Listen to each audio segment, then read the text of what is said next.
You settled on £50,000. Now, let's fast forward to the legal substance here, because, Anna, what I am troubled by is, despite getting preliminary legal advice, which actually, back then, happily, you may have got some legal aid for, yes. I don't know. You did. That's when it was available. It's a great shame it's not anymore. The point is that you didn't get that agreement in writing. Is that correct? No, I didn't. Why not? And I'm speaking to both of you. Bearing in mind this was a massive amount of money by anyone's assessment, and how important it was that he stuck to that bargain, he always did with his own children.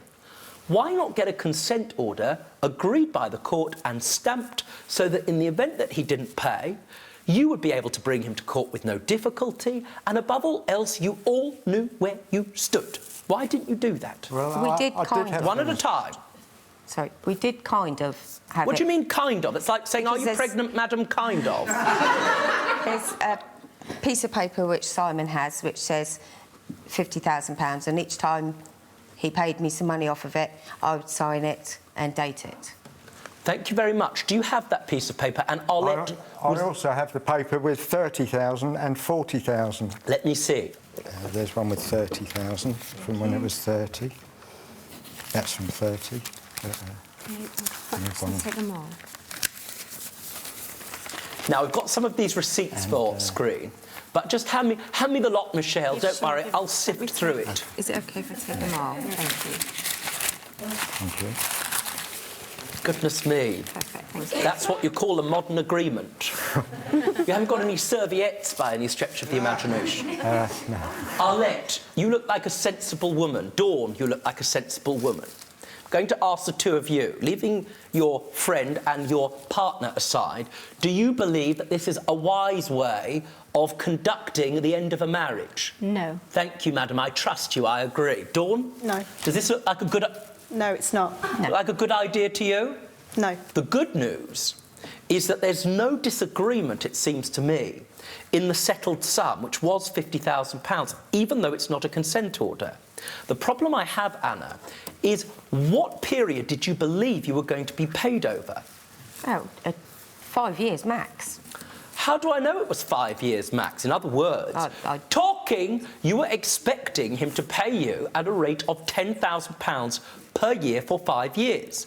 Where on any of those documents does it set that out, madam? It doesn't. That's a problem. When I was looking through this, what I'll loosely describe as paperwork, the fact that I couldn't find that and the fact that it's not there struck me as the middle, beginning and end of the case. However, Simon, you did pay things back in tranches, correct? Yeah. And every time he paid back, would you keep a record, Anna? Yes. But there have been some big payments and some small ones. Understood? Yeah. We are now, and I am staggered by this, we are now 15 years on, and you still haven't settled the debt of £50,000. Why not, sir? Because I haven't had the work. I haven't had the money. I had to cash in my pension. I had to change the endowment policy into a repayment policy because I didn't have the money to do it. So, in other words, you didn't have the cash up front to pay? I'm only a welder. I'm not a... Not a what? A millionaire. Sorry, judge. Or... Not a judge? Sorry. It's all right, you're referring to Judy, not me. Now, here's the point. The situation is that he has, and I have seen his full financial picture, madam. In other words, when he tells me how he's gone about finding the capital to pay you what he admittedly in law owes, he has gone through his entire asset portfolio and depleted it, pension, the lot. What do you say is the current outstanding sum, madam? £3,670.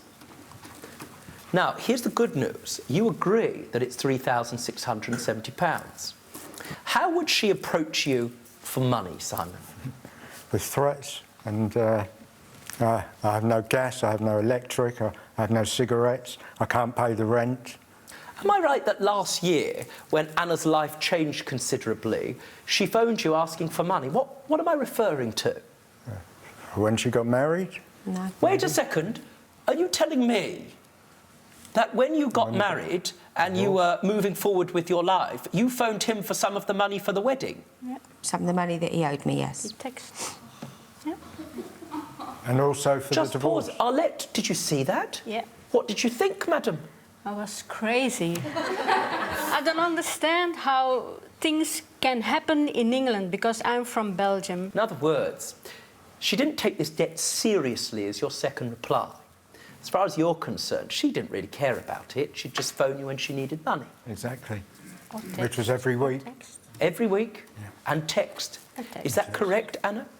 Because he agreed to pay every week, yes. And he didn't. Anna, how bad did it get? It's Tried okay. to commit suicide. Why, Anna? Because the bailiffs turned up and started taking pictures of my son's things.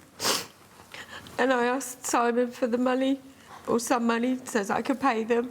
And he said no. And I had to beg my mother for some money, just so that I could get the bailiffs out of the house. I ended up taking an overdose. For more Judge Rinder cases, click here. And if you've got a legal issue yourself, get in touch with us by clicking over here.